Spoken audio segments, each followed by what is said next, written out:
దహన సంస్కారాలకు సైతం ఇక్కట్లు తప్పడం లేదు. ఇలాంటి ఘటన ఏలూరు జిల్లా బుట్టాయిగూడెం మండలం దొరమామిడి శివార్లో సంభవించింది. సరుగుడు పునరావాస కాలనీలో కత్తుల చెల్లమ్మ అనారోగ్యంతో మృతి చెందింది. అంతిమ సంస్కారాలు నిర్వహించేందుకు కుటుంబ సభ్యులు నానా అవస్థలు పడ్డారు. పంట బోదెలు దాటి మృతదేహాన్ని అవతలి వైపున ఉన్న శ్మశాన వాటికి తీసుకువెళ్లేందుకు పంట బోదె జారిపోతున్న గట్లను దాటుకుంటూ వెళ్లి అంత్యక్రియలు నిర్వహించారు.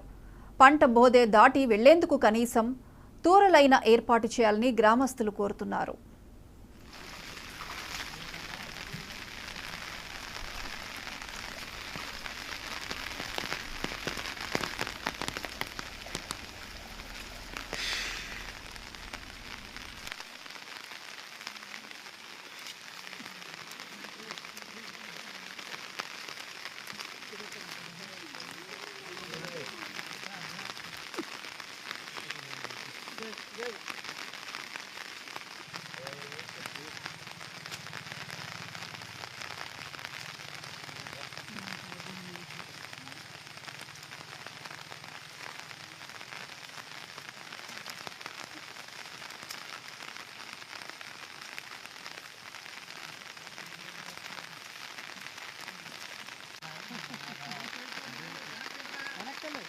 ఆగు, వాళ్ళు ఇంకా దూరమే ఉన్నారా?